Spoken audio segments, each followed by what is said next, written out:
Will snapped in Ambassador Kale's fingers when the human delegate stood up. Empress Ylvana, of the Sithri Dominion, watched from her throne as the creature, barely taller than a Sithri adolescent, cleared his throat and addressed the Grand Assembly without permission. "I will not sign," said Daniel Mercer. Silence. The kind that preceded executions. Ylvana's 4 advisors exchanged glances. The succession compact required signatures from all 7 galactic representatives to validate a new monarch's claim. 6 had signed. The human was the 7th, a formality, everyone assumed. Humanity's signature carried no weight. They controlled 3 planets. The Sithri commanded 900. "You misunderstand your role here," Lord Vathis said, his silver skin rippling with barely contained contempt. "Your signature is ceremonial, a courtesy we extend to emerging species." Daniel didn't flinch. "Then you won't mind if I withhold it." Ylvana studied him. She had read the briefings on humans, short-lived, emotionally volatile, technologically primitive. This one wore a simple dark suit among ambassadors draped in ceremonial armor and living metals. His hair was gray at the temples. His eyes carried something she recognized but couldn't name. "Speak your objection," she commanded. Her advisors stiffened. One did not invite objections during a coronation ratification. One crushed them. Daniel turned to face her directly, another breach of protocol that made Lord Vathis reach for his ceremonial blade. 3 years ago, the Sithri Dominion classified humanity as a provisional species under Edict 447. We cannot own property beyond our home system. We cannot serve in mixed military units. We cannot marry outside our kind. He paused. "Your crown requires my signature, Empress. But your laws say my signature is worth less than the ink it's written with. You dare," Vathis began. "I dare." Daniel's voice was quiet, but didn't waver. "If my signature matters today, it matters every day. I will sign your compact. But I have a condition."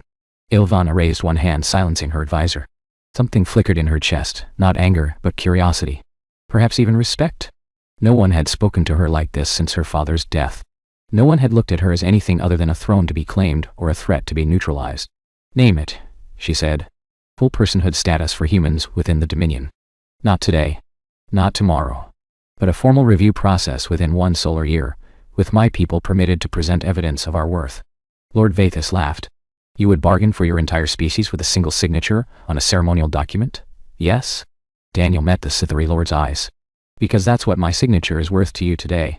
I'm simply asking you to remember that worth tomorrow." Ylvana felt the weight of her crown, not the physical one, which she had not yet received, but the invisible one that had pressed down on her since her mother's assassination 6 months. Council had chosen her not for her wisdom or strength, but because she was controllable. Young, unmarried, without allies. And now this human, this insignificant creature from an insignificant world, was offering her something no Sithri had, a choice that was entirely her own. "The assembly will recess," she announced. "I will speak with the human delegate. Alone." The chamber erupted. Vathis stepped forward. "Empress, this is unprecedented. Many things will be unprecedented in my reign, Lord Vathis." She descended from her throne, her ceremonial robes trailing behind her like captured starlight. "Beginning now." She walked past her advisors, past the shocked ambassadors, and stopped before Daniel Mercer. Up close she could see the lines around his eyes, the slight tremor in his hands that he controlled through sheer will. "Follow me," she said. He did.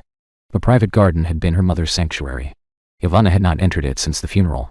The bioluminescent flowers still bloomed in their programmed patterns, indifferent to grief. "You're either very brave or very foolish," she said, her back to him as she studied a cluster of night-blooming crystals. "I've been called both. Which do you believe?" "Neither." She heard him move closer, though he maintained a respectful distance. "I'm just tired, Empress." She turned. In the soft light his face looked older. Worn. Ancient. "Tired of what? Of being invisible. Of my people being invisible." He gestured vaguely at the palace around them. 300 humans live in this city. They clean your floors. They maintain your atmospheric processors. They tutor your children in the mathematics we invented. And none of them can look a Sithri in the eye without risking punishment for insolence. You looked at Lord Vathis. I did. You looked at me. I am looking at you now. Ylvana felt something shift in her chest. She was accustomed to averted gazes, to the performance of submission that her court demanded. Even her late betrothed, selected by the council for his bloodline, had never truly seen her. He had seen the throne, the alliance, the political advantage. "Why did you really refuse to sign?" she asked. "The truth." Daniel was silent for a long moment. When he spoke, his voice was rough. "I had a daughter. She was 7 when she died. A fever that Sithri medicine could have cured in minutes. But the medical station refused to treat her because she was human, and I couldn't afford the non-citizen surcharge. The words hung in the air between them. She was everything, he continued. My wife left after. Couldn't look at me without seeing her. I stayed because I made a promise to my daughter as she died. I told her that someday humans would matter. That her death would matter. Ilvana had been trained since birth to suppress emotion. Cytherea did not weep. Cytherea did not comfort. Cytherea endured. But she found herself stepping closer to this human, this father who had buried his child in foreign soil. What was her name? Lily, Lily, Ilvana repeated. The word felt strange in her mouth. Soft, vulnerable. You would risk your life for her memory. I would risk everything for her memory. Then we understand each other. Ilvana folded her hands, a gesture of formal decision. My mother was not assassinated by rebels, as the official record states. She was poisoned by Lord Vathis and 3 council members who feared her reforms. I have spent 6 months pretending not to know this, waiting for an opportunity to act without being destroyed. Daniel's eyes widened. Why are you telling me this? Because you have nothing to gain by betraying me, and everything to lose. And because, she hesitated. Because you are the first person since her death who has spoken to me as if my words mattered more than my crown. They do, perhaps. To the Cytherea I am a symbol. A vessel. A means to an end. Then change what you symbolize. Ilvana almost laughed. You make it sound simple. I make it sound necessary. Daniel took a breath. Sign a secret addendum to the compact. Hidden within the ceremonial language. Clause that triggers a full legal review of all provisional species classifications upon your official coronation. By the time Vathis realizes what happened, it will be law. You've thought about this. For 3 years. Every night since Lily died.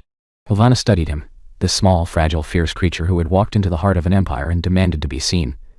If I do this, she said slowly, Vathis will eventually discover my involvement.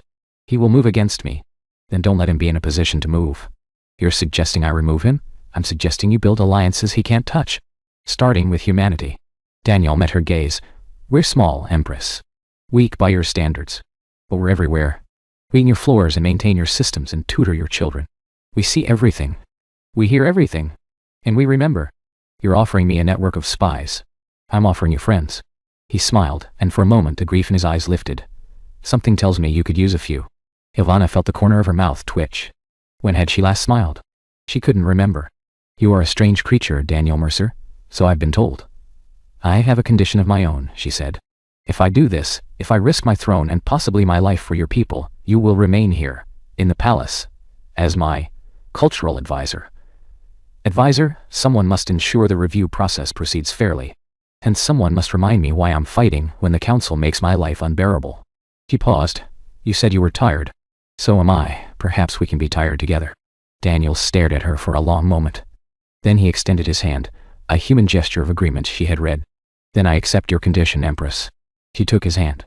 His skin was warmer than she expected, his grip gentle but certain. Ilvana, she said quietly.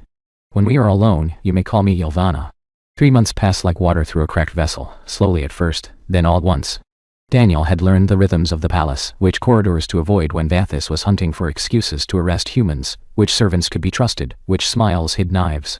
He had learned, too, the rhythms of Ilvana, the way she stiffened before council meetings, the way she relaxed when they walked in her mother's garden, the way she looked at him when she thought he wasn't watching. He tried not to think about that last one. The legal review was proceeding. Slowly, painfully, but proceeding. Human advocates had presented testimony. Cytherea academics had been forced to acknowledge human contributions to mathematics, medicine, and engineering. The provisional status designation was crumbling under the weight of evidence. And Vathis was growing desperate. He's blocking the final vote, Ilvana said, pacing her private study. He's convinced 4 council members to demand additional verification procedures. It could take another year. Daniel watched her from his seat by the window. The setting sun caught the silver undertones of her skin, made her look like a living statue. Beautiful and untouchable. Then we go over the council's head, he said. How? Public opinion. The Cytherea people haven't heard the testimony. They don't know what humans have contributed. They only know what they've been told, that we're primitive, violent, beneath notice. Ilna stopped pacing. You want me to release the testimony publicly? I want you to do more than that. I want you to speak. Speak? Address your people. Not as Empress, but as a person. Tell them what you've learned. Tell them why this matters. Ilvana shook her head.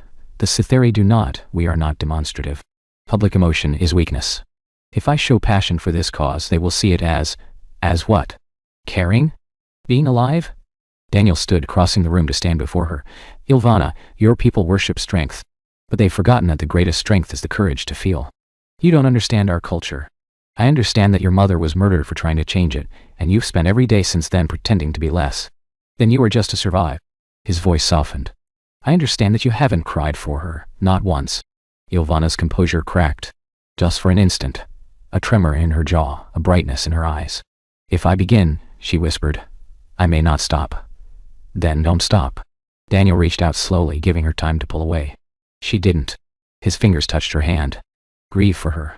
Fight for what she believed in. And let me stand beside you when you do. Why? Her voice was barely audible. Why do you care so much about me? You know why. The words hung in the air. Daniel felt his heart pounding against his ribs. He had told himself for months that this was politics, strategy, survival. He had lied. I lost everything once, he said. My daughter. My wife. My faith that the universe could be fair. And then I walked into a throne room and saw a woman fighting alone against an empire, and I thought maybe I could matter again. Not because of what I could do, but because of who I could stand with. Ilvana's hand turned beneath his, her fingers intertwining with his own. Humans, she said. You feel so much, yes. Is it not exhausting? Yes. How do you bear it? Daniel lifted her hand, pressed his lips to her knuckles, a gesture that transcended species, transcended words. We bear it together, he said. That's the secret. The only secret that matters. Ilvana stared at him. Something was breaking behind her eyes, walls she had built since childhood, defenses she had learned at her mother's knee. If I do this, she whispered. If I speak publicly, if I show them who I truly am, Vathis will move against me, perhaps within hours. I know, I could lose everything. Or you could gain something worth having. Daniel squeezed her hand. An empire that follows you because they believe in you, not because they fear your title. A future where your mother's death meant something, and... He hesitated. Someone who will stand beside you no matter what comes. A single tear traced down Ilvana's silver cheek. The first she had shed in 6 months. Stay with me tonight, she said. Not as an advisor. Not as a political ally. Just... stay. Daniel nodded, not trusting his voice. They sat together in the fading light, her head eventually resting on his shoulder, his arm around her waist. They did not speak. They did not need to. Tomorrow the empire would burn. Tonight, they had each other. The grand broadcast hall had not been used for a direct imperial address in 40 years. Tradition demanded that Sithari emperors communicate through intermediaries, their words filtered and polished by councils and committees. Ilvana had dismissed tradition. She stood before the holocameras in a simple gown, no crown, no ceremonial armor.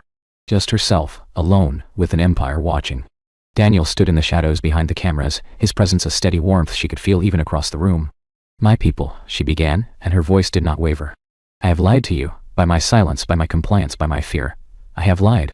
The transmission technicians exchanged glances. Across the Dominion, billions of Sithari stopped what they were doing. My mother, Empress Vela, was murdered by members of our own council. She was killed because she believed in change, because she saw the potential in species we had dismissed as inferior. I have proof, and I have spent 6 months too afraid to share it. She took a breath. I am no longer afraid. The evidence scrolled across screens throughout the empire, documents, recordings, testimonies. Vathis' face appeared, caught in damning confession. Council chambers erupted into chaos that the holocameras captured and broadcast in real time. Ilvana continued. Among those species my mother championed were humans. For 3 years, they have lived under laws that declared them less than people. They could not own property. They could not serve alongside us. They could not love whom they chose. She paused. I have spent the last 3 months working with a human named Daniel Mercer. He challenged me when no Sithari would. He comforted me when I could not comfort myself. He helped me find the courage to stand here today. She looked directly into the primary camera. Some will say that I have shamed myself by relying on a human. That I have weakened our empire by showing emotion, by admitting doubt, by grieving publicly for my mother. They will say, her voice caught, they will say that loving a human is a scandal. In the shadows, Daniel's breath stopped. They would be right, Ilvana said. It is a scandal. It is a scandal that we ever needed laws to tell us who was worthy of love and who was not. It is a scandal that we measured the value of a being by the number of planets they controlled rather than the depth of their courage. It is a scandal that I, Empress of 900 worlds, was too frightened to hold the hand of the one person who saw me as more than a crown. She lifted her chin. I am ending that scandal. Today, I am signing the Personhood Declaration. Full legal equality for humans and all provisional species within the Dominion. Today, I am ordering the arrest of Lord Vathis and his co-conspirators for the murder of my mother. And today, she turned, extending her hand toward the shadows. Today, I am asking Daniel Mercer to stand beside me. Not as an advisor. Not as a political symbol. As my partner. My equal. My choice. Daniel stepped into the light. The holocamera swung toward him, broadcasting his face to 900 worlds. He saw himself reflected in the screens, small, gray-haired, human. Utterly out of place in the gleaming Cytherea hall. He walked forward anyway. Ilvana took his hand. Her fingers trembled, but her eyes were clear. "This is what my mother died for," she said, her voice carrying across the empire. "Not power. Not territory. The simple revolutionary idea that connection matters more than conquest. That understanding is stronger than fear." She looked at Daniel. "That love does not weaken us. It makes us who we were always meant to be." Daniel lifted her hand to his lips, as he had done in her study, but this time the entire Dominion watched. "I am proud of you," he said quietly. For her ears alone. "I'm terrified," she admitted. "I know. So am I." He smiled. "Let's be terrified together." Ilvana laughed, a sound that no Cytherea had heard from their empress, a sound that would be replayed and analyzed and debated for generations. But in that moment she was not an empress. She was simply a woman, holding the hand of a man who had taught her that strength was not the absence of fear. It was feeling the fear and reaching out anyway. The broadcast ended. The empire would never be the same. And in the chaos that followed, the arrests, the celebrations, the protests and the poetry, two figures stood at the center of the storm, hands clasped, hearts open, facing the future they had chosen. Together.